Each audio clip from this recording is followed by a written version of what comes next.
There is, in the land of Mnar, a vast still lake that is fed by no stream, and out of which no stream flows. 10,000 years ago there stood by its shore the mighty city of Sarnath, but Sarnath stands there no more.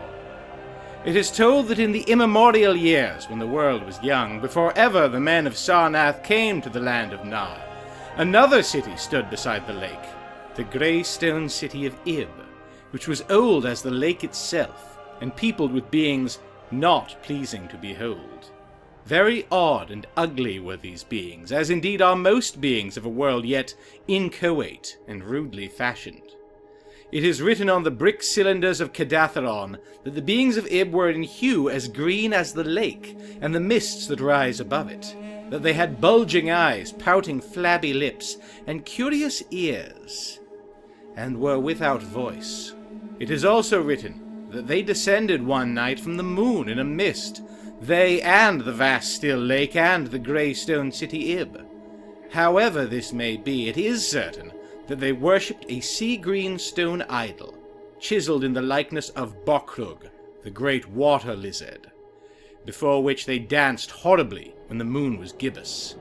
And it is written in the papyrus of Ilarnek that they one day discovered fire, and thereafter kindled flames on many ceremonial occasions. But not much is written of these beings, because they lived in very ancient times, and man is young, and knows little of the very ancient living things.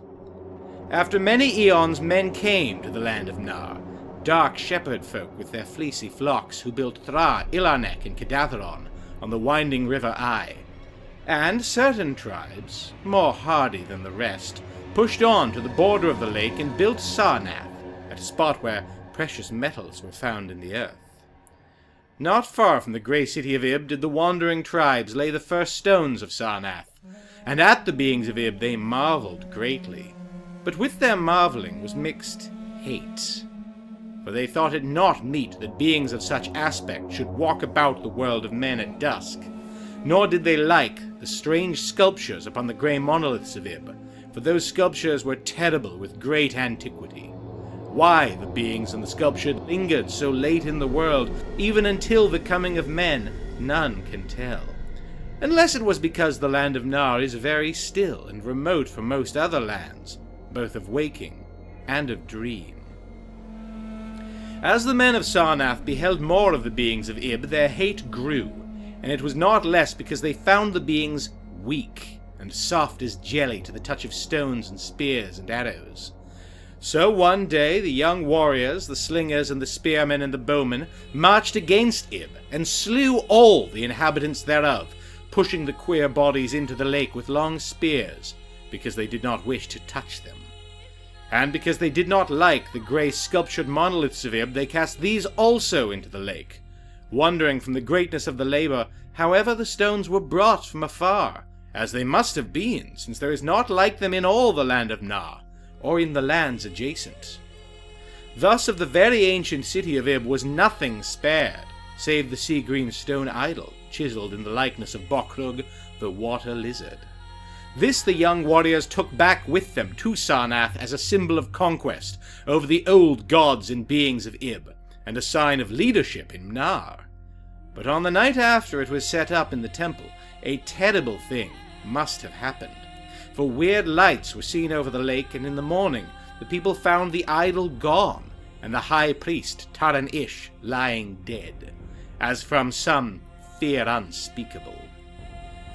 And before he died, Taran Ish had scrawled upon the altar of chrysolite with coarse shaky strokes the sign of doom. After Taran Ish there were many high priests in Sarnath, but never was the sea-green stone idol found. And many centuries came and went, wherein Sarnath prospered exceedingly, so that only priests and old women remembered what Taran Ish had scrawled upon the altar of chrysolite. Betwixt Sarnath and the city of Ilarnek arose a caravan route, and the precious metals from the earth were exchanged for other metals, and rare cloths and jewels and books, and tools for artificers, and all things of luxury that are known to the people who dwell along the winding river Ai and beyond.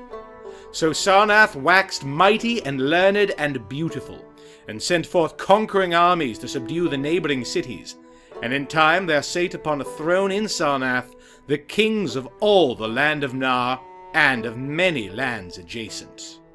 The wonder of the world, and the pride of all mankind, was Sarnath the Magnificent. Of polished desert-quarried marble were its walls, in height 300 cubits, and in breadth 75, so that chariots might pass each other as men drave them along the top. For full 500 stadia did they run, being open only on the side toward the lake, where a greenstone seawall kept back the waves that rose oddly once a year at the festival of the Destroying of Ib. In Sarnath were 50 streets from the lake to the gates of the caravans, and 50 more intersecting them. With onyx were they paved, save those whereon the horses and camels and elephants trod, which were paved with granite. And the gates of Sarnath were as many as the landward ends of the streets, each of bronze and flanked by the figures of lions and elephants, carven from some stone no longer known among men. The houses of Sarnath were of glazed brick and chalcedony, each having its walled garden and crystal lakelet. With strange art were they builded, for no other city had houses like them, and travellers from Thra and Elanak and Kedatharon marvelled at the shining domes wherewith they were surmounted. But more marvellous still were the palaces and the temples and the gardens made by Zokar, the Olden King. There were many palaces, the least of which were mightier than any in Thra or Elanak or Kedatharon. So high were they that one within might sometimes fancy himself beneath only the sky, yet when lighted with torches dipped in the oil of Dothur, their walls showed vast paintings of kings and armies, of a splendour at once inspiring and stupefying to the beholder. Many were the pillars of the palaces, all of tinted marble, and carven into designs of surpassing beauty. And in most of the palaces the floors were mosaics of beryl and lapis lazuli and sardonyx and carbuncle and other choice materials, so disposed that the beholder might fancy himself walking over beds of the rarest flowers. And there were likewise fountains which cast scented waters about in pleasing jets, arranged with cunning art. Outshining all others was the palace of the kings of Nar and of the lands adjacent. On a pair of golden crouching lions rested the throne, many steps above the gleaming floor, and it was wrought of one piece of ivory, though no man lives who knows whence so vast a piece could have come. In that palace there were also many galleries and many amphitheatres, where lions and men and elephants battled at the pleasure of the kings. Sometimes the amphitheatres were flooded with water conveyed from the lake in mighty aqueducts, and then were enacted stirring sea fights, or combats betwixt swimmers and deadly marine things. Lofty and amazing were the 17 tower-like temples of Sarnath, fashioned of a bright multicoloured stone not known elsewhere. A full 1,000 cubits high stood the greatest among them, wherein the high priests dwelt with a magnificence scarce less than that of the kings. On the ground were halls as vast and splendid as those of the palaces, where gathered throngs in worship of Zokala and Tamash and Lobon, the chief gods of Sarnath, whose incense-enveloped shrines were as the thrones of monarchs. Not like the icons of other gods were those of Zokala and Tamash and Lobon, for so close to life were they that one might swear the graceful bearded gods themselves sate on the ivory thrones. And up unending steps of shining zircon was the tower chamber, wherefrom the high priests looked out over the city and the plains and the lake by day, and at the cryptic moon and significant stars and planets and their reflections in the lake by night. Here was done the very secret and ancient rite in detestation of Bokrog the water lizard, and here rested the altar of chrysolite, which bore the doom scroll of Taran Ish. Wonderful likewise were the gardens made by Zokar the Olden King.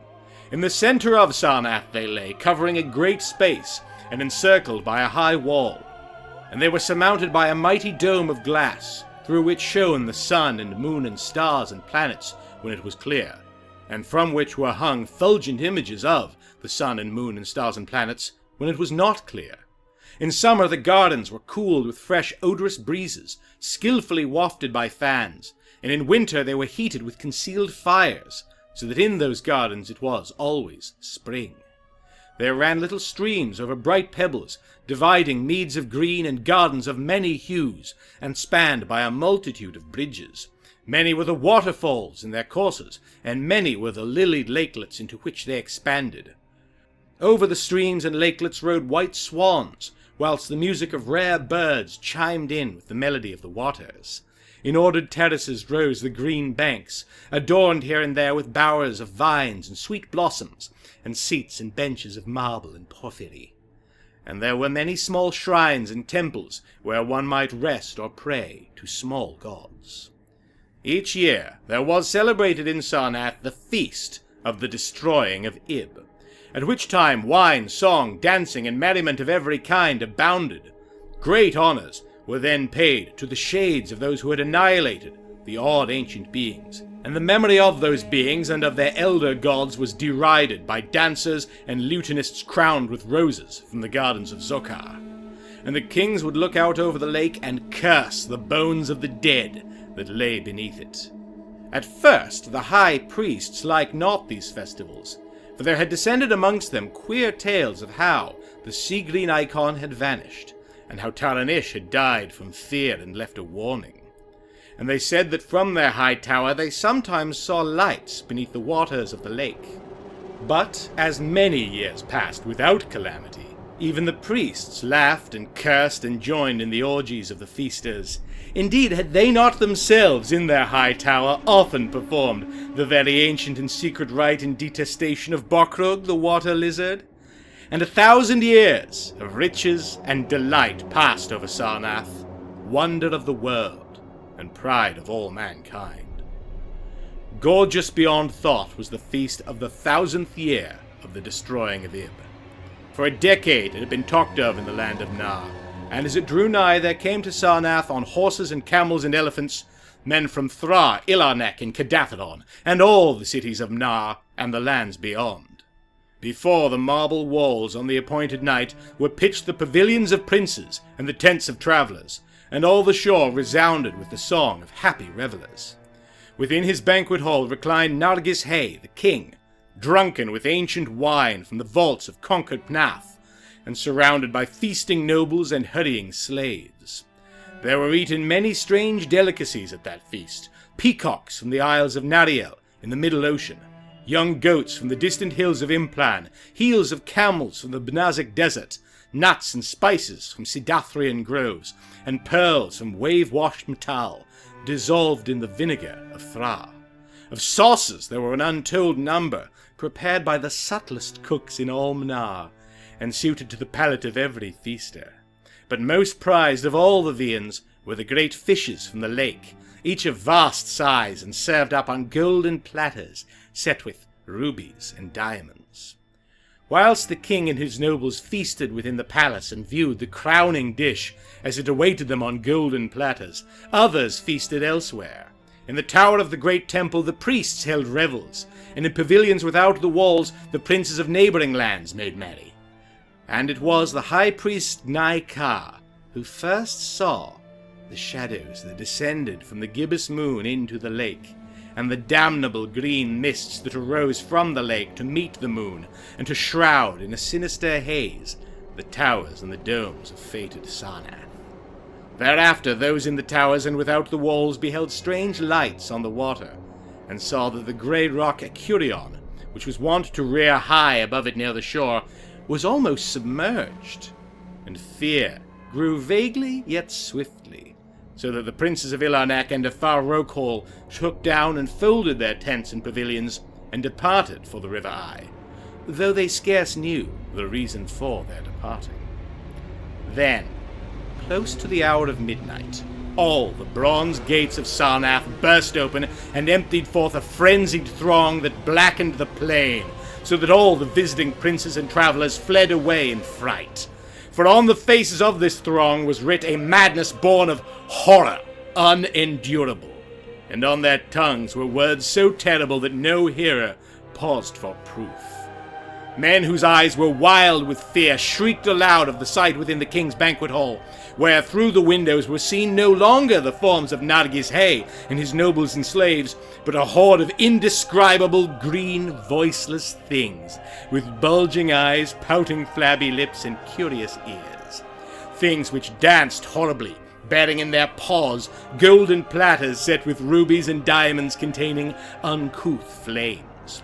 And the princes and travelers, as they fled from the doomed city of Sarnath on horses and camels and elephants, looked again upon the mist-begetting lake and saw the grey rock Acurion was quite submerged.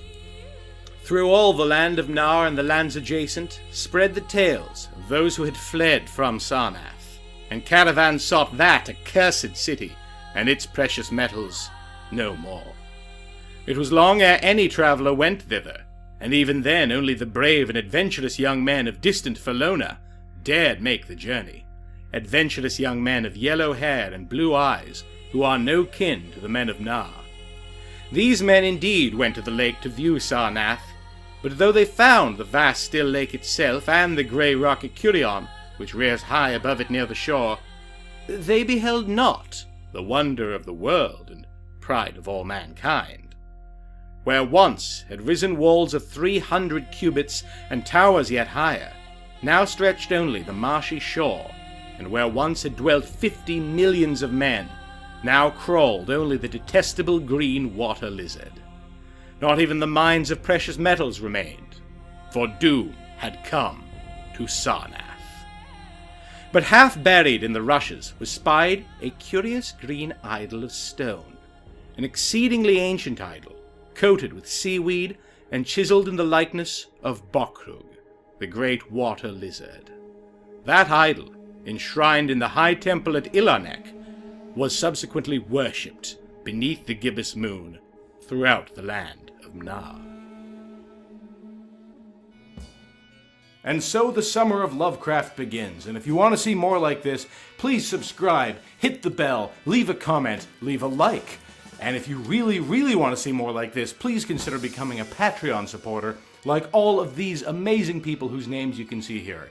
Particular thanks to Andre D., Bananafish, Metamorph, Michael Fattori, Wathgwen, and Zanazira. This is, of course, the beginning of Pride Month, and although I won't be posting anything that is at least overtly queer-themed, I guess you could read some coding into these stories if you wanted to, I do want to reaffirm that this is an LGBTQ-friendly channel. It's okay to be gay, there are at least 7 genders, probably more, TERFs ain't got no friends, if you got a problem with this, fix your hearts or die, and if you're queer, well, that's who you are. So thanks for being you.